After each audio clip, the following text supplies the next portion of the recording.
നമസ്കാരം. Daily news അനാലിസിസിലേക്ക് സ്വാഗതം. ഇന്ന് 4-ാം തീയതിയാണ്.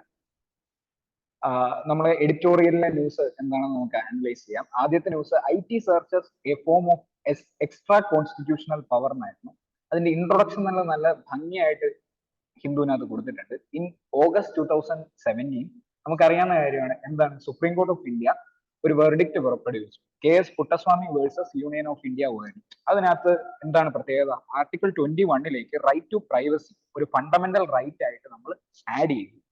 ഇതായിരുന്നു നമ്മുടെ KS Puttaswamy versus union of India verdict 2017 എന്ന് പറയുന്നത്. അപ്പൊ ഇത് നമ്മൾ ഇൻകം ടാക്സ് ആക്ടുമായിട്ട് ചേർത്ത് നമ്മൾ വായിക്കാൻ പോവാം. Section 132 of income tax act 1961. നമുക്കറിയാം ഈ IT സെർച്ച് ഒക്കെ നടത്തുക എന്ന് പറയുമ്പോൾ തന്നെ എന്താണ് ഒരാളുടെ പ്രൈവസിയിലേക്കുള്ള കടന്നുകയറ്റമാണെന്നൊക്കെയാണ് പൊതുവെ ഉള്ള വിലയിരുത്തൽ. അപ്പം ഈ സെക്ഷൻ 132 ഓഫ് IT ആക്ടിൽ എന്താ പറയുന്നത് നമുക്ക് നോക്കാം. ഒരു പോലീസ് ഉദ്യോഗസ്ഥന് ഫോഴ്സിബിൾ ആയിട്ട് നമുക്ക് സെർച്ച് ചെയ്യാനുള്ള ഒരു പവർ കൊടുക്കുന്നുണ്ട്. ഫോഴ്സിബിൾ ആയിട്ട് സെർച്ച് ചെയ്യാം, അതുപോലെ ഗുഡ്സ് ഒക്കെ സീസ് ചെയ്തെടുക്കാം, ഇൻക്ലൂഡിങ് മണി, ബുള്ളിയൻ, ജൂവലറി. എന്തിനാണ് ഇങ്ങനെ നടത്തുന്നത്? ഒരാൾ കൃത്യമായി ഇൻകം എവിടുന്നാണ് വരുന്നതെന്ന് ഡിസ്ക്ലോസ് ചെയ്തില്ല, അതിന്റെ ടാക്സ് അടച്ചില്ല എങ്കിലൊക്കെയാണ് ഇങ്ങനത്തെ ആക്ഷൻസ് നമ്മൾ ഗവൺമെന്റ് അതോറിറ്റീസിന് ചെയ്യാൻ പറ്റും. In its original colonial form, അതായത് തുടക്കത്തിൽ ഇങ്ങനെ ഒരു ആക്ട് 1922 ലെജിസ്ലേഷനിൽ ഇങ്ങനെ ഒരു ഇൻകം ടാക്സ് ലോ ഉണ്ട്. പക്ഷെ അതിനകത്ത് എന്താ നമുക്ക് did not provide the revenue with a power to search and seize. അതിനുള്ള ഒരു അധികാരം കൊടുക്കുന്നില്ല. സെർച്ച് ചെയ്യാനും സീസ് ചെയ്യാനും റവന്യൂവിന് ഒരു അധികാരം, റവന്യൂവിന്റെ ബേസിസിൽ ഒരു അധികാരം കൊടുക്കുന്നില്ല. What was available was only authority that was otherwise granted to civil courts. എന്തായിരുന്നു? സിവിൽ കോർട്ടിന് മാത്രം എന്ത് പവർ കൊടുക്കുന്നത്? Involving discovery, inspection, examination of witnesses. ഇതൊക്കെ ആർക്കേ പറ്റുള്ളായിരുന്നു? കോടതിക്കേ പറ്റുള്ളായിരുന്നു. 1922. 1947 എന്തായി? Union government sought to rectify this through the enactment of the Taxation on Income Investigation Commission Act. ഈ ആക്ട് വന്നപ്പോൾ taxation on income investigation commission act വന്നപ്പോൾ 1947 യൂണിയൻ ഗവൺമെന്റിന് ഒരു പവർ കിട്ടി. എന്തിനുള്ളതാണ്? ഇങ്ങനെ നമുക്ക് സീസ് ചെയ്തെടുക്കാം, സെർച്ച് ചെയ്യാം എന്നുള്ള പവർ ആർക്ക് കിട്ടി? യൂണിയൻ ഗവൺമെന്റിന് കിട്ടി. പക്ഷേ ഇത് ഈക്വൽ ട്രീറ്റ്മെന്റ്, നമുക്കറിയാം ആർട്ടിക്കിൾ 14 എന്താ പറയുന്നത്? എല്ലാവരെയും ഒരുപോലെ ട്രീറ്റ് ചെയ്യണം, അല്ലെങ്കിൽ ഈക്വാലിറ്റി ആണ് അതിൽ പറയുന്നത്. ഗ്യാരണ്ടി ഓഫ് ഈക്വൽ ട്രീറ്റ്മെന്റ്, അതൊരു ഫണ്ടമെന്റൽ റൈറ്റ് ആണെന്ന് നമുക്കറിയാം. അതുകൊണ്ട് തന്നെ ആ ഫണ്ടമെന്റൽ റൈറ്റിനെ വയലേറ്റ് ചെയ്യുന്നു എന്ന് പറഞ്ഞ് 1954 സുരാജ് മാൾ മുഹ്ത വേഴ്സസ് AV വിശ്വനാഥ ശാസ്ത്രി എന്ന കേസ് സുപ്രീം കോടതിയിലെ ഒരു കേസ് ആയിരുന്നു. ആ കേസിൽ എന്ത് ചെയ്തു? ഈ ലോ സ്ട്രക്ക് ഡൗൺ ചെയ്തു. യൂണിയൻ ഗവൺമെന്റ് ഓഫ് ഇന്ത്യ കൊണ്ടുവന്ന taxation on income investigation commission act എന്ന ആ ആക്ട് ആര് സ്ട്രക്ക് ഡൗൺ ചെയ്തു? Supreme court of India സ്ട്രക്ക് down ചെയ്തു. എന്തായിരുന്നു അതിന്റെ റീസൺ? ആർട്ടിക്കിൾ 14 അത് വയലേറ്റ് ചെയ്തു. ഇനി അടുത്തത്, in MB Sharma versus Satish Chandra, particularly on the following passage, a power of search and seizure is any system of jurisprudence and overriding power of state. ആരുടെ power ആണെന്ന് ഇത് പറയുന്നത്? Overriding power of state. Search and seizure എന്ന് പറയുന്നത് ആരുടെ പവറാണ്? സ്റ്റേറ്റിന്റെ പവറാണ്. എന്തിനുള്ളതാണ്? സ്റ്റേറ്റിന്റെ ഫംഗ്ഷൻ എന്താണ്? പ്രൊട്ടക്ഷൻ ഓഫ് സോഷ്യൽ സെക്യൂരിറ്റി, പൊതുജനങ്ങളുടെ അല്ലെങ്കിൽ സമൂഹത്തിന് സാമൂഹ്യ ക്ഷേമം അല്ലെങ്കിൽ സോഷ്യൽ സെക്യൂരിറ്റി ആണ് ആരുടെ ഫംഗ്ഷൻ എന്ന് പറയുന്നത്? ഗവൺമെന്റിന്റെ, സ്റ്റേറ്റിന്റെ ഫംഗ്ഷൻ എന്ന് പറയുന്നത്. അപ്പോൾ ആർക്ക് ആ പവർ കൊടുത്തു? എന്തിനാ ഈ പവർ യൂണിയൻ ഓഫ് ഇന്ത്യക്ക് കിട്ടുന്നത്? To ensure social security. അതുവഴി എന്താണ് കൊണ്ടുവരുന്നത്? ഒരു ഇക്വിറ്റബിൾ ഫോം ഓഫ് ഗവർണൻസ്, അല്ലെങ്കിൽ ഒരു ഇക്വിറ്റബിൾ സൊസൈറ്റി, എല്ലാവർക്കും തുല്യത, അല്ലെങ്കിൽ എല്ലാവരിലേക്കും ഒരാളുടെ കയ്യിൽ കോൺസെൻട്രേറ്റ് ചെയ്തിരിക്കുന്നില്ല വെൽത്ത് എന്ന് പറയുന്നത്, എല്ലാവരിലേക്കും എത്തുന്നു. അതാണ് നമ്മുടെ ഈ ടാക്സേഷൻ സിസ്റ്റത്തിന്റെ ഒക്കെ പ്രത്യേകത എന്ന് പറയുന്നത്. ഇത് ഏതിലാണ് ഉരുത്തിരിഞ്ഞു വന്നത്? MB Sharma versus Satish Chandra എന്ന കേസിലായിരുന്നു വീണ്ടും സ്റ്റേറ്റിന് ആ പവർ കിട്ടിയത്. Today, should the judgment in Puttaswamy be read properly, the state's power to search and seize cannot be viewed as a simple tool of social security ആയിട്ട് മാത്രം കാണാനുള്ളതല്ല ഈ പുട്ടസ്വാമി വേർഡിക്റ്റ് എന്ന് പറയുന്നത്. It would represent instead a role that is subject to doctrine of proportionality. നമ്മൾ എന്ത് കാര്യം ചെയ്താലും നമ്മൾ അത് പ്രൊപ്പോർഷണൽ ആയിരിക്കണം. പ്രൊപ്പോർഷണാലിറ്റി എന്ന് പറഞ്ഞാൽ എന്താണ്? അത് എന്തിനോടോ നമ്മൾ താരതമ്യം ചെയ്യുക. അതായത് അതിനൊരു ലെജിറ്റിമേറ്റ് എയിം വേണം. ജനകീയമായിരിക്കണം അതിന്റെ ലക്ഷ്യം എന്ന് പറയുന്നത്. ജനങ്ങളുടെ ക്ഷേമമായിരിക്കണം അതിന്റെ ലക്ഷ്യം എന്ന് പറയുന്നത്. The measure as adopted must be rationally connected to its objective. അതിന്റെ ഒബ്ജക്റ്റീവ് എന്താ? നമുക്കൊരു ഇക്വിറ്റബിൾ ആയിട്ടുള്ള സൊസൈറ്റി ഫോം ചെയ്യും. അപ്പൊ അതിനോട് ചേർന്ന് നിൽക്കുന്നതായിരിക്കണം അതിന്റെ ഒബ്ജക്റ്റീവ് എന്ന് പറയുന്നത്. No alternative or less intrusive means must be available to attain the same purpose. നമുക്ക് വേറൊരു വഴിയൊന്നുമില്ല. നമ്മുടെ അറ്റ്മോസ്റ്റ് ലക്ഷ്യത്തിലേക്ക് വേണം നമ്മൾ ആ ഒരു നിയമം കൊണ്ട് നമ്മൾ എത്തിച്ചേരുവാൻ. A balance must be strike between the means chosen and right that is violated. നമുക്ക് പറയാൻ പറ്റത്തില്ല ഈ IT ആക്ട് പെട്ടെന്ന് എടുത്തു കളയുക, അല്ലെങ്കിൽ ഇങ്ങനെ ഒരു പവർ കൊടുക്കാൻ പറ്റത്തില്ല എന്നും പറയാൻ പറ്റത്തില്ല, കൊടുക്കാനും പറയാൻ പറ്റത്തില്ല. നമ്മൾ എന്താ ഒരു ബാലൻസ് നമ്മൾ കീപ്പ് ചെയ്യുക. എന്തിനു വേണ്ടിയാ? Means chosen. നമ്മൾ എങ്ങനെ ഈ കാര്യങ്ങൾ സീസ് ചെയ്യുന്നു, അല്ലെങ്കിൽ എങ്ങനെ നമ്മൾ സെർച്ച് ചെയ്യുന്നു, അതൊരു ലെജിറ്റിമേറ്റ് മീൻസ് ആണോ? അടുത്തത് തന്നെ ഇത് ആരുടെയെങ്കിലും റൈറ്റ്സ് വയലേറ്റ് ചെയ്യുന്നുണ്ടോ? അതിലും ഒരു ബാലൻസ് വേണം. ഓഫ് കോഴ്സ് അതിലൊരു വയലേഷൻ കാണും, പക്ഷെ അത് ലെജിറ്റിമേറ്റ് ആണോ എന്ന് നമ്മൾ അത് നോക്കണം. അപ്പം അതിന്റെ മീൻസ് നമ്മൾ ആ കാര്യം സീസ് ചെയ്യുന്ന കാര്യവും അതുപോലെ ആ ജനങ്ങളുടെ ആ റൈറ്റും തമ്മിലൊരു ബാലൻസ് ഉണ്ടായിരിക്കണം. അതായത് റൈറ്റ് ടു പ്രൈവസിയും നമ്മൾ ആ ഉപയോഗിക്കുന്ന ആ ഒരു മെഷർ, നമ്മൾ ആ സെർച്ച് ചെയ്യാൻ ഉപയോഗിക്കുന്ന മെഷറും എല്ലാം തമ്മിലൊരു ബാലൻസ് ഉണ്ട്. ഇനി അടുത്തത് വെറ്റ്നസ്ബറി പ്രിൻസിപ്പിൾ എന്ന് പറഞ്ഞൊരു പ്രിൻസിപ്പിളിനെ പറ്റി ഇവിടെ പറയാം. പ്രിൻസിപ്പിൾ ഇത്രേ ഉള്ളൂ, നമ്മൾ എപ്പോഴും ചെയ്യുമ്പം ലോജിക്കൽ അല്ലാത്ത ഒരു കാര്യമാണ്, അല്ലെങ്കിൽ അതൊരു സെൻസിബിൾ ആയിട്ടുള്ള ഒരു ഡിസിഷൻ അല്ല ഗവൺമെന്റ് എടുക്കുന്നെങ്കിൽ അത് ആര് സ്ട്രക്ക് ഡൗൺ ചെയ്യും? ആരായിരിക്കും സ്ട്രക്ക് ഡൗൺ ചെയ്യുന്നത്? ജുഡീഷ്യറി ആയിരിക്കും സ്ട്രക്ക് ഡൗൺ ചെയ്ത് കളയുന്നത്. അപ്പം വെറ്റ്നസ്ബറി പ്രിൻസിപ്പിളുമായിട്ട് അലൈൻ ചെയ്യുന്ന കാര്യമാണ് ഇവിടെ പറയുന്നത്. Post Puttaswamy, there ought to be no place for വെറ്റ്നസ്ബറി principle, especially when fundamental rights are at stake. Our constitutional canon demands more. It requires any executive action to conform to statutory law in the strictest sense possible. To that end, a warrant for an income tax search must be founded on proper application of mind and must be amenable to the most penetrating rigors of judicial review. ആദ്യം ഒരു warrant വേണം നമ്മൾ income tax ഈ raid നടത്താനും ഒക്കെ വേണ്ടി. പിന്നെ അത് കഴിഞ്ഞിട്ട് അത് ഏതൊരു ലോ ആണെങ്കിൽ പോലും അത് അമൈനബിൾ ആയിരിക്കണം. നമുക്കറിയാം ജുഡീഷ്യൽ റിവ്യൂവിന്റെ കീഴിലായിരിക്കണം വരേണ്ടത്. അപ്പം അതൊക്കെയാണ് ഈ ആർട്ടിക്കിളിൽ പറയുന്നത്. ഇനി അതിന് ഇന്റർപ്രിട്ടേഷൻ നമ്മൾ മറ്റു രീതിയിൽ അതിനെ വളച്ചൊടിച്ചു കഴിഞ്ഞാൽ അത് ഒരിക്കലും നമുക്ക് ശരിയാവുന്ന കാര്യമല്ല. നമ്മൾ എപ്പോഴും ഒരു ബാലൻസ് എല്ലാത്തിലും കീപ്പ് ചെയ്യാൻ നമ്മൾ ശ്രമിക്കണം. അടുത്ത ഒരു ആർട്ടിക്കിൾ ഉണ്ട്, ഒരു സ്ട്രൈക്കിനെ പറ്റിയാണ്. Drivers strike is A test for severity of hit and run close in new penal code. നമുക്കറിയാം പുതിയൊരു പീനൽ കോഡിനെ പറ്റി അറിയാം. അതായത് പുതിയ പീനൽ കോഡ് എന്നല്ല, നമ്മുടെ ഇന്ത്യൻ പീനൽ കോഡ് മാറ്റി നമ്മൾ അതിനെ എന്താക്കി? ഭാരതീയ ന്യായ സംഹിത എന്നാക്കി. അപ്പം അതിന്റെ സെക്ഷൻ 106 ഓഫ് ഭാരതീയ ന്യായ സംഹിത അത് റീപ്ലേസ് ചെയ്യുന്ന പണ്ടത്തെ ആർട്ടിക്കിൾ സെക്ഷൻ 304A എന്ന് പറയുന്ന IPC ഒരു സെക്ഷനെ റീപ്ലേസ് ചെയ്യുന്നത്. അതിനകത്ത് പറയുന്നത് എന്താണ്? Treats hit and run accident as an aggravated form of offence caused by rashness and negligent act. അതായത് നമ്മൾ വണ്ടി ഇടിച്ചിട്ട് നിർത്താതെ പോകുന്ന പരിപാടി, അതിനെയാണ് ഇതിനകത്ത് ഈ ഭാരതീയ ന്യായ സംഹിതയുടെ 106 നമ്മൾ പരാമർശിക്കുന്നത്. അതെന്തുകൊണ്ടാണ് അങ്ങനെ വണ്ടി ഇടിച്ചിട്ട് നിർത്താതെ പോകുന്നത്? Caused by rashness and negligent, അതായത് ഹ്യൂമൻ നെഗ്ലിജൻസും റാഷ്നെസ്സും അതൊക്കെ കൊണ്ടാണ്, റാഷ് ഡ്രൈവിംഗ് ഒക്കെ കൊണ്ടാണ് അങ്ങനെ സംഭവിക്കുന്നത്. അപ്പം ഈ പുതിയ സെക്ഷൻ വന്നപ്പോഴത്തേന് എന്തൊക്കെയാ മാറ്റങ്ങൾ ഉണ്ടായിരിക്കുന്നത് നമുക്ക് നോക്കാം. പണ്ടായിരുന്നെങ്കിൽ ഇങ്ങനെ വണ്ടി ഇടിച്ചിട്ട് നിർത്താതെ പോകുന്നതിന് 2 വർഷമായിരുന്നു, അതിപ്പോ 5 വർഷത്തെ ജയിൽ ടൈമായിട്ട് കൂട്ടിയിട്ടുണ്ട്. ഒരു ഫൈനും കൂടെ കൊടുക്കുന്നുണ്ട്, ഇമ്പോസ് ചെയ്തിട്ട്. പിന്നെ നമ്മൾ നിർത്താതെ വണ്ടി ഇടിച്ചിട്ട് നിർത്താതെ പോയി നമ്മളന്ന് അറിയിക്കാതിരിക്കുക, ഭാവിയിൽ നമ്മളായി വണ്ടി ഇടിച്ച് അവരറിയുന്നില്ല, പിന്നെ നമ്മളെ പിടിച്ചു കഴിഞ്ഞാൽ എത്ര വർഷം കിടക്കേണ്ടി വരും? 10 വർഷം ആക്കിയിട്ടുണ്ട് ജയിൽ ടൈം. പിന്നെ അത് കഴിഞ്ഞിട്ട് reduced criminal liability, doctors, registered doctors എന്തെങ്കിലും മെഡിക്കൽ പ്രൊസീജിയേഴ്സ് ചെയ്യാൻ പോകുന്ന സമയത്ത് അല്ലെങ്കിൽ മെഡിക്കൽ പ്രൊസീജിയേഴ്സിന്റെ ഭാഗമായിട്ടാണ് ഇങ്ങനെ അല്ലെങ്കിൽ ഒരു നെഗ്ലിജൻസ് അല്ലെങ്കിൽ ഒരു ആക്ട് ഉണ്ടാകുന്നതെങ്കിൽ അവരുടെ ക്രിമിനൽ ലയബിലിറ്റി കുറച്ചിട്ടുണ്ട് 2 വർഷമായിട്ട്. Implement only after. ഇങ്ങനെ ഒരു സംഭവം കൊണ്ടുവരുമ്പോൾ പെട്ടെന്ന് അത് ഇംപ്ലിമെന്റ് ചെയ്യാൻ പാടുണ്ടോ? ഈ സ്ട്രൈക്ക് ഒക്കെ ഉണ്ടാകുന്നതിന്റെ മെയിൻ റീസൺ എന്തുവാ? പെട്ടെന്ന് നമ്മൾ ഒരു കാര്യം കൊണ്ടുവരുമ്പോഴാണ്. എപ്പോഴും നമ്മൾ നമുക്ക് എത്തിക്സിലൊക്കെ നമ്മൾ ആൻസർ ചെയ്യുമ്പോൾ എങ്ങനെയാണ് മൾട്ടിപ്പിൾ സ്റ്റേക്ക് ഹോൾഡേഴ്സിനെ പറ്റി നമ്മൾ പഠിക്കും. ആരൊക്കെയാണ് ഈ ലോ കൊണ്ട് അഫക്ട് ചെയ്യുന്നത്, അല്ലെങ്കിൽ ആരൊക്കെയാണ് അതിന്റെ ഗുണം പറ്റാൻ പോകുന്നത്, ബെനിഫിറ്റ്സ് ആരൊക്കെയാണ്, ആരൊക്കെയാണ് അതിന്റെ ദൂഷ്യഫലങ്ങൾ ഏൽക്കാൻ പോകുന്നത്, ഇതിനെയാണ് നമ്മൾ സ്റ്റേക്ക് ഹോൾഡേഴ്സ് എന്ന് പറയുന്നത്. ഇപ്പൊ ഇവരും ഒക്കെ ആയിട്ട് നമ്മൾ കൺസൾട്ട് ചെയ്യും. അതായത് ഇങ്ങനെ ഒരു ആക്ട് ഉണ്ടാകുമ്പോൾ റോഡിൽ കൂടെ ഓടുന്ന ട്രക്ക് ഡ്രൈവേഴ്സും മോട്ടോർ ട്രാൻസ്പോർട്ട് ഡ്രൈവേഴ്സും ഒക്കെ ആയിരിക്കും ഇതിന്റെ മെയിൻ സ്റ്റേക്ക് ഹോൾഡേഴ്സിൽ വരുന്നത്. അപ്പൊ അവരൊക്കെ ആയിട്ട് പ്രോപ്പർ ആയിട്ട്, അതായത് ഇവിടെ ഒരു NGO പോലത്തെ അല്ലെങ്കിൽ ഒരു ഓർഗനൈസേഷന്റെ പേര് കൊടുത്തിട്ടുണ്ട്, all India motor transport Congress എന്ന് പറയുന്നത്. അവരൊക്കെ ആയിട്ട് കൺസൾട്ടേഷൻ നടത്തണം നമ്മൾ ഇംപ്ലിമെന്റ് ചെയ്യുന്നതിന്.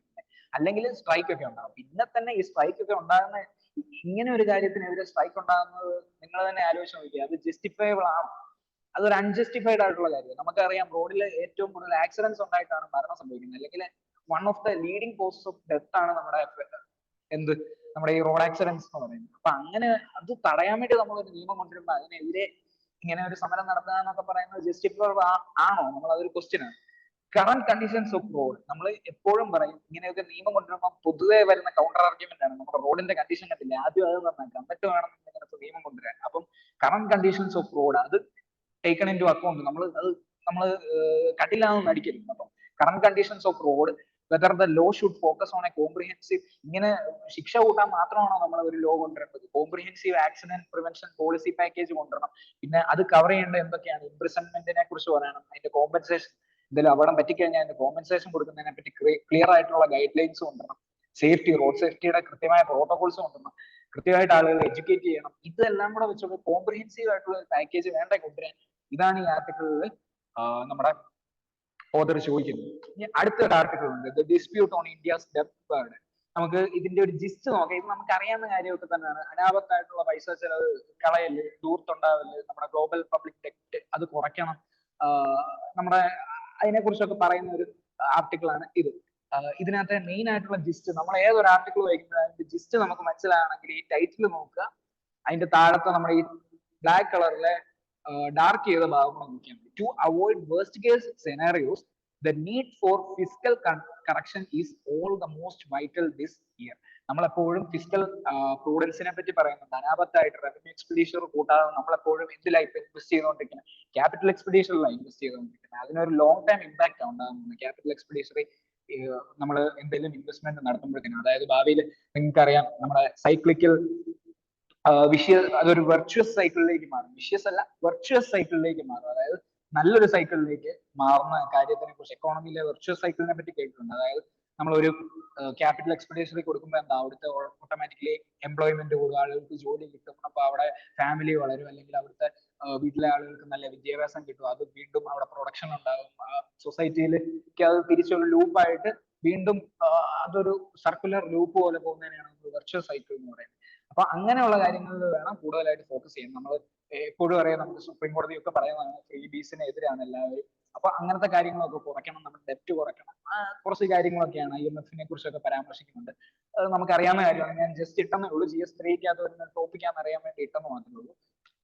ഇനി അടുത്തത്, caste discrimination in prisons need to be addressed. ഇതാരാ പറഞ്ഞിരിക്കുന്നത്? സുപ്രീം കോടതി പറഞ്ഞത്. എന്താ പറഞ്ഞേക്കുന്നത്? നമുക്ക് കാസ്റ്റ് ബേസ്ഡ് ഡിസ്ക്രിമിനേഷനെ കുറിച്ച് പറയുമ്പോൾ തന്നെ നമ്മൾ രണ്ട് ആർട്ടിക്കിൾ നമ്മൾ മനസ്സിൽ വരും. Article 15-ഉം article 17-ഉം. 15-ൽ എന്താണ് പറയുന്നത്? Religion, race, caste, sex, place of birth ഒക്കെ തമ്മിൽ അത് വെച്ചിട്ട് ആരും ഡിസ്ക്രിമിനേറ്റ് ചെയ്യാൻ പാടില്ല. ആർട്ടിക്കിൾ 17-ൽ എന്താണ് പറയുന്നത്? Abolition of untouchability. ഇതും ഈ രണ്ട് ആർട്ടിക്കിളാണ് കാസ്റ്റ് ബേസ്ഡ് ഡിസ്ക്രിമിനേഷൻ, ജയിൽസിനെ അല്ലെങ്കിൽ കാസ്റ്റ് ബേസ്ഡ് ഡിസ്ക്രിമിനേഷനെ കുറിച്ച് പറയുന്നത്. അപ്പൊ തന്നെ ഇത് എന്തിന്റെ ഡിസ്ക്രിമിനേഷനെ പറ്റി പറയുന്നത്? ജയിലിനുള്ളിലെ കാസ്റ്റ് ഡിസ്ക്രിമിനേഷനെ പറ്റിയാണ്. നമ്മൾ സിനിമയൊക്കെ കണ്ടിട്ടുണ്ട്, ജയ്ഭീം കണ്ടിട്ടുണ്ട്. അതിനകത്ത് കൃത്യമായിട്ട് അവര് കാണിക്കുന്നുണ്ട് ഒരു ട്രൈബൽ വിഭാഗത്തിനെ ഹാബിച്വൽ ഒഫൻഡേഴ്സ് ആയിട്ട് ട്രീറ്റ് ചെയ്യുന്നു. ഇതിലും അത് തന്നെ പറയുന്നത്. ഒരു ജയിലിനുള്ളിൽ വന്നാൽ പോലും അവിടെയും അവരെ ഹാബിച്വൽ ഒഫൻഡേഴ്സ് ആയിട്ട്, ഒരു ഡീനോട്ടിഫൈഡ് ട്രൈബ്സിനെ ഒക്കെ എന്താണ് ചെയ്യുന്നത്? ഹാബിച്വൽ ഒഫൻഡേഴ്സ് ആയിട്ട് ട്രീറ്റ് ചെയ്യുക ആ 4 കൂരയ്ക്കുള്ളിൽ. അടുത്തത്, Dalits even have a separate ward in prisons. ചില പ്രിസണുകളിലൊക്കെ സെപ്പറേറ്റ് വാർഡ് ഉണ്ടെന്നാണ്. Despite changes in the prison റൂൾസിലൊക്കെ വളരെ ചേഞ്ച് ഉണ്ടായിട്ട് പോലും സ്റ്റിൽ ഇങ്ങനത്തെ കാര്യങ്ങൾ ജയിലിൽ നടക്കുന്നുണ്ട്. Rajasthan prison rules 1951 has assigned Mehtars to latrines and sufficiently high caste Hindu prisoners to kitchen. ഇങ്ങനെയും ചില റൂളുകൾ ചിലയിടത്ത് ഫോളോ ചെയ്യുന്നുണ്ട്. അതായത് കാസ്റ്റ് ബേസ്ഡ് ആയിട്ട് ഡ്യൂട്ടീസ് അസൈൻ ചെയ്ത് കൊടുക്കുക. The separation of Thevars, Nadars, Pallars, ചില സർട്ടൻ കമ്മ്യൂണിറ്റീസ് അല്ലെങ്കിൽ സർട്ടൻ കാസ്റ്റ് സെക്ഷൻസ് സെഗ്രിഗേറ്റ് ചെയ്യുക. ബരാക്സിൽ പോലും അവർ താമസിക്കുന്ന ജയിൽസിലെ പ്രിസൺസിൽ പോലും എന്താ കാസ്റ്റ് ബേസ്ഡ് ആയിട്ട് സെഗ്രിഗേറ്റ് ചെയ്യുക. അതിനൊരു കേസ് സ്റ്റഡിയാണ് ഇവിടെ പാളയംകോട്ട സെൻട്രൽ ജയിൽ ഇൻ തമിഴ്നാട്. ഇതൊക്കെ നമുക്ക് കമ്മ്യൂണലിസം, അതായത് GS1 വരുന്ന കമ്മ്യൂണലിസം ഒക്കെ ആയിട്ട് നമുക്ക് കണക്ട് ചെയ്യാം. അതിന് കുറച്ച് എക്സാമ്പിൾസ് ഒക്കെ കൂട്ട് ചെയ്യാൻ പറ്റുന്ന നല്ല എക്സാമ്പിൾസ് ആണ് പാളയംകോട്ട സെൻട്രൽ ജയിൽ. നിങ്ങളുടെ ആൻസേഴ്സ് ഒക്കെ നല്ല നമ്മുടെ ആൻസേഴ്സ് ഒക്കെ വേറിട്ട് നിൽക്കും. അതാണ് ഇതിന്റെ പ്രത്യേകത. ഇനി അടുത്തത്, centre will regulate short selling. ഇത് GS3-ക്കകത്ത് എക്കോണമിക്കകത്തും വരുന്നതാണ്. പ്രിലിംസിന്റെ പെർസ്പെക്റ്റീവിലും നമുക്ക് ഇങ്ങനത്തെ ടേംസ് ഇപ്പൊ ചോദിക്കുന്നുണ്ട്. നിങ്ങൾക്കറിയാം പല കാര്യങ്ങൾ വൈറ്റ് വാഷിംഗ് പോലുള്ള ടേംസ് ഒക്കെ പ്രിലിംസിൽ പണ്ട് ചോദിച്ച കാര്യങ്ങളും ഇപ്പോഴും ഓരോ ടേംസ് ഒക്കെ ചോദിക്കുന്നുണ്ട്. അതുപോലെ ഒരു ഇൻട്രസ്റ്റിംഗ് ആയിട്ടുള്ള കാര്യം ഷോർട്ട് സെല്ലിംഗ് എന്ന് പറയും. ഷോർട്ട് സെല്ലിംഗ് എന്താണ്? Short selling occurs when an investor borrows a security and sells it on open market. അതായത് ഞാനൊരു ഇൻവെസ്റ്റർ ആണ്, ഞാൻ കുറച്ച് സെക്യൂരിറ്റി ബോറോ ചെയ്യാണ്, കടം വാങ്ങുകയാണ്, എന്നിട്ട് ഞാൻ ആ സെക്യൂരിറ്റി എന്ത് ചെയ്യാം, ഓപ്പൺ മാർക്കറ്റിൽ വിൽക്കുക. ഞാൻ സെക്യൂരിറ്റി എന്തിനാ ഇത് വിൽക്കുന്നത്? Planning to buy back later for less money. ഇപ്പൊ ഞാനത് കൂടുതൽ പൈസക്ക് വിറ്റു, എന്നിട്ട് കുറച്ച് പൈസക്ക് ഭാവിയിൽ കുറഞ്ഞ പൈസക്ക് ഞാൻ എടുക്കുന്നത് റീപർച്ചേസ് ചെയ്യണം ഞാൻ തന്നെ. അപ്പം ആർക്കാ ലാഭം? എനിക്കല്ലേ ലാഭം. അതാണ് ഷോർട്ട് സെല്ലിംഗ് എന്ന് പറയുന്നത്. Short sellers bet on and profit from a drop in the securities price. അപ്പം എന്ത് ചെയ്യുന്ന ഈ ഷോർട്ട് സെല്ലേഴ്സ്? ഞാനൊരു ഷോർട്ട് സെല്ലറാണ്. ഷോർട്ട് സെല്ലറിന് എവിടുന്ന ലാഭം കിട്ടുന്നത്? ആ സെക്യൂരിറ്റി പ്രൈസ് ഭാവിയിൽ ഡ്രോപ്പ് ആകും, അപ്പം ഞാനത് റീപർച്ചേസ് ചെയ്യുമ്പോൾ എനിക്കത് ലാഭകരമായിരുന്നു. ഈ അടുത്തത് നമ്മുടെ ഇവിടെ ഒരു സ്പേസിന്റെ ഒരു ന്യൂസ് ഉണ്ട്. അതായത് GS3 വരുന്നതാണ്, സയൻസ് ആൻഡ് ടെക്നോളജിക്കകത്താണ്, പ്രിലിംസിൽ ചോദിക്കുന്നതാണ്. അതായത് സ്പേസ് എക്സും നമ്മൾ തമ്മിലുള്ള കൊളാബറേഷനെ പറ്റിയാണ്. ഇന്ത്യസ് GSAT-20 നമ്മൾ എന്ത് ലോഞ്ച് ചെയ്യാൻ പോവാണ്. നമുക്ക് ഈ ന്യൂസ് വായിച്ചു നോക്കാം. ന്യൂ സ്പേസ് ഇന്ത്യ ലിമിറ്റഡ്, നിങ്ങൾക്കറിയാം, it's a commercial arm of Indian space research organisation ആണെന്നൊക്കെ നിങ്ങൾക്ക് അറിയാവുന്ന കാര്യമാണ്. ഇസ്രോയുടെ കൊമേഴ്ഷ്യൽ ആമിനെയാണ് നമ്മൾ ന്യൂ സ്പേസ് ഇന്ത്യ ലിമിറ്റഡ് എന്ന് വിളിക്കുന്നത്. പല ന്യൂസിലും അടുത്തിടയ്ക്കൊക്കെ വരുന്നതാണ് NSIL കുറിച്ച്. അപ്പം ഇവിടെ പുതിയതായിട്ട് എന്താ വന്നേക്കുന്നത്? NSIL എന്ത് ചെയ്യാൻ പോവാ? ലോഞ്ച് ചെയ്യാൻ പോവാ. എന്താണ്? GSAT-20 ലോഞ്ച് ചെയ്യാൻ പോവാ. എന്തിലാ ലോഞ്ച് ചെയ്യുന്നത്? ഏത് റോക്കറ്റിലാണ് ലോഞ്ച് ചെയ്യാൻ പോകുന്നത്? സ്പേസ് എക്സിന്റെ ഫാൽക്കൺ 9 എന്ന റോക്കറ്റിലാണ് നമ്മൾ ലോഞ്ച് ചെയ്യാൻ പോകുന്നത്. അപ്പൊ സ്പേസ് എക്സും നമ്മളും തമ്മിലുള്ള ഒരു കൊളാബറേഷൻ ആണ്. സ്പേസ് എക്സ് ആണ് എലോൺ മസ്കിന്റെ കമ്പനിയാണെന്നൊക്കെ നമുക്ക് അറിയാൻ പറ്റും. GSAT-20 പ്രത്യേകത എന്താണെന്ന് നോക്കാം. It is A high throughput അതായത് കാബാൻഡ് സാറ്റലൈറ്റ് എന്ന് പറയും. കാബാൻഡ് സാറ്റലൈറ്റ് എന്താണെന്ന് നമുക്ക് നോക്കാം. കാബാൻഡ് ഫ്രീക്വൻസി എന്ന് പറഞ്ഞാൽ, Ka band frequency allows the use of smaller antennas. നമ്മൾ എന്താണ് യൂസ് ചെയ്യുന്നത്? ചെറിയ ആന്റിനാസ് ആണ് യൂസ് ചെയ്യുന്നത്. Ka band frequency can be used in high resolution close range targeting radars, military aircraft, space telescopes, commercial wireless point microwave communication systems, vehicle speed detection systems and satellite communications.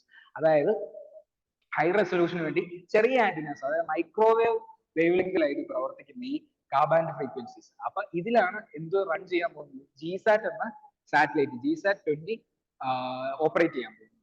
Which will be fully owned, operated and funded by NSIL ആയിരിക്കും ഇത് full operate ചെയ്യാൻ പോകുന്നത്. കാബാൻഡ് ഫ്രീക്വൻസിയാണ്. അതിന്റെ capacity എന്താണെന്ന് കൂടെ നോക്കാം. 32 beams ഉണ്ട്, having pan India coverage. India full cover ചെയ്യാൻ പറ്റും. എവിടെയൊക്കെ കൂടെ കവർ ചെയ്യാൻ പറ്റും? Including Andaman and Nicobar islands, പിന്നെ ലക്ഷദ്വീപ് ഐലൻഡ്സും ഇതിന്റെ കവറേജ് വരും. As part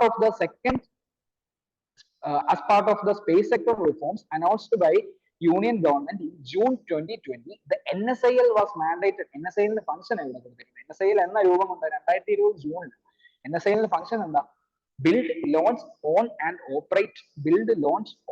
operate satellites in demand driven mode. അതായത് ബിൽഡ് ചെയ്യുക, ലോഞ്ച് ചെയ്യുക, ഓൺ ചെയ്യുക, ഓപ്പറേറ്റ് ചെയ്യുക. ഇതാണ് NSILന്റെ ഫംഗ്ഷൻ എന്ന് പറയുന്നത്. അപ്പൊ ഇതൊക്കെയാണ് ഈ ആർട്ടിക്കിളിൽ പറഞ്ഞിരിക്കുന്നത്. ഇന്ന് തൊട്ടപ്പുറത്തെ ആർട്ടിക്കിൾ കൊടുത്തേക്കുന്നത്, ഞാൻ അത് കൊടുത്ത എന്നാന്ന് പറഞ്ഞാൽ ഗൾഫ് ഓഫ് ഈഡൻ എവിടെയാണെന്ന് അറിയാൻ വേണ്ടിയാണ്. GS1 ജോഗ്രഫിക്കകത്ത് വരുന്നതാണ്. കൂടാതെ നമ്മൾ ഗൾഫ് ഓഫ് ഈഡൻ നമ്മളൊരു മാപ്പ് പഠിക്കുമ്പോൾ ഇങ്ങനത്തെ കാര്യങ്ങളൊക്കെ നമ്മൾ പഠിക്കണം. പ്രിലിംസ് പോയിന്റ് ഓഫ് വ്യൂവിലും വരും. പിന്നെ അതുകൂടാതെ നമുക്ക് വേണമെങ്കിൽ സെക്യൂരിറ്റി കൺസേൺസ് ആയിട്ട് നമുക്ക് പറയാം. നേവിയുടെ ഒക്കെ അതായത് GS3 ഡിഫൻസിൽ ഇത് ഒരു ഓവർലാപ്പ് ഉണ്ട്. മെയിൻ ആയിട്ട് ഗൾഫ് ഓഫ് ഈഡൻ എവിടെയാണ് വരുന്നത്? അതായത് നമ്മുടെ പ്രിലിംസിലൊക്കെ ജോഗ്രഫിയുടെ ഒരു പാർട്ടായിട്ട് വേൾഡ് ജോഗ്രഫിക്കകത്ത് നമുക്ക് ഐഡന്റിഫൈ ചെയ്യാൻ പറ്റുന്നതാണ്. അപ്പം അവിടുത്തെ ഇന്ത്യൻ നേവിയുടെ സർവേലൻസ് ഒക്കെ കൂട്ടിയിട്ടുണ്ടെന്ന്. എന്തുകൊണ്ടാണ് അത് കൂട്ടാൻ കാരണം? റീസെന്റ് ആയിട്ട് കുറച്ച് അറ്റാക്ക് ഒക്കെ അവിടുത്തെ കൊമേഴ്ഷ്യൽ ഷിപ്പിനെയൊക്കെ അറ്റാക്ക് ചെയ്യുകയൊക്കെ ഉണ്ടായി. അപ്പൊ അങ്ങനത്തെ കാര്യങ്ങൾ കൊണ്ടാണ് നമ്മൾ അവിടുത്തെ സെക്യൂരിറ്റി കൂട്ടിയത്. ഗൾഫ് ഓഫ് ഈഡന്റെ ഒരു മാപ്പ് ഇവിടെ ഞാൻ കൊടുത്തിട്ടുണ്ട്. അതായത് ഏകദേശം നമ്മുടെ ഈ ഹോൺ ഓഫ് ആഫ്രിക്കയ്ക്കൊക്കെ അടുത്താണ്. നിങ്ങൾ മാപ്പിൽ ഒന്നുകൂടെ നോക്കി മനസ്സിലാക്കണം അതിന്റെ ബൗണ്ടറീസ് ഏതൊക്കെയാണ്. ഇവിടെ യമനാണ് വരുന്നത്, തൊട്ട് താഴെ ജിബൂട്ടി ഉണ്ട്. ഇതിനെയാണ് നമ്മൾ എന്ത് വിളിക്കുന്നത്? ഹോൺ ഓഫ് ആഫ്രിക്ക എന്നൊക്കെ വിളിക്കും. സീഡ്, അതായത് സൊമാലിയ, എരിത്രിയ, എത്യോപ്യ, ജിബൂട്ടി, അങ്ങനെ ഒരു 4 കൺട്രീസ് ഉണ്ട്. അത് കൃത്യമായിട്ട് നമ്മൾ ഏതൊക്കെയാണ് ഹോൺ ഓഫ് ആഫ്രിക്ക എന്ന് നമ്മൾ മനസ്സിലാക്കി വെക്കണം. ഇവിടെയാണ് ഗൾഫ് ഓഫ് ഈഡൻ. ഇതിലൂടെ നമ്മൾ ഇങ്ങനെ പോയി നമ്മൾ നേരെ എവിടെ റെഡ് സീ അങ്ങനെ അങ്ങ് പോയി, പിന്നെ മെഡിറ്ററേനിയൻ സീ അങ്ങനെ പോവാണ് ആ കാര്യമൊക്കെ നിങ്ങൾ അതിലൂടെ ഒരു യാത്ര പോകുന്ന പോലെ നിങ്ങൾ മനസ്സിലാക്കണം. ഇന്ത്യൻ ഓഷ്യനിൽ നിന്ന് നേരെ എങ്ങനെ നിങ്ങൾക്ക് യൂറോപ്പിലേക്ക് എത്താം. അപ്പൊ ഇടയ്ക്കൂടെ നമ്മളിങ്ങനെ ആഫ്രിക്കയുടെ സൈഡിൽ കൂടെ പോകും, എന്നിട്ട് നേരെ ഒരു ഫുൾ മാപ്പ് ഉണ്ടെങ്കിൽ നമുക്ക് അങ്ങനെ ട്രാവൽ ചെയ്യുന്ന പോലെ പഠിക്കാം. അപ്പൊ അന്നേരം ഏതൊക്കെ സീ കൂടെയാണ് നിങ്ങൾ ട്രാവൽ ചെയ്യാൻ പോകുന്നത്, അപ്പൊ നിങ്ങൾ ഏതൊക്കെ രാജ്യമാണ് കാണാൻ പോകുന്നത്, അത് നിങ്ങൾക്ക് അങ്ങനെ കണക്ട് ചെയ്യാം. പിന്നെ കൂടാതെ ആ രാജ്യങ്ങളുടെ ഒക്കെ വീഡിയോസ് ഒക്കെ നിങ്ങൾക്ക് യൂട്യൂബിലോ എവിടെയെങ്കിലും ഒക്കെ ആക്സസിബിൾ ആണ്, അതൊക്കെ നിങ്ങൾ കാണുക. അപ്പൊ അവിടുത്തെ ടെറൈൻ മനസ്സിലാവും. അങ്ങനെ നിങ്ങൾക്ക് ഇന്റർകണക്റ്റഡ് ആയിട്ട് പല ക്വസ്റ്റ്യൻസും നമുക്ക് അല്ലാതെ ഡയറക്റ്റ് ആയിട്ടൊന്നും ചോദിക്കുന്നില്ല. അപ്പൊ അങ്ങനെ പല കാര്യങ്ങളും നിങ്ങൾക്ക് ഇങ്ങനെയാണ് നമ്മൾ മാപ്പ് സ്റ്റഡി ഒക്കെ നടക്കുന്നത്. അപ്പൊ അങ്ങനെ ഓരോ ദിവസത്തെ ന്യൂസിൽ അപ്പം നിസ്സാര പ്ലേസസ് ആയിരിക്കും, പക്ഷെ പിന്നെ കേൾക്കുമ്പോൾ നിങ്ങൾക്ക് അത് പെട്ടെന്ന് ഓർമ്മ വരും. അപ്പൊ അതൊക്കെയായിരുന്നു ഇന്നത്തെ ന്യൂസ് എന്ന് പറയുന്നത്. എല്ലാവരും നന്നായിട്ട് തന്നെ പ്രിപ്പയർ ചെയ്യുക, അതിന്റെ റിസൾട്ട് ഉറപ്പായിട്ട് കിട്ടും. അപ്പൊ thank you, have A nice day.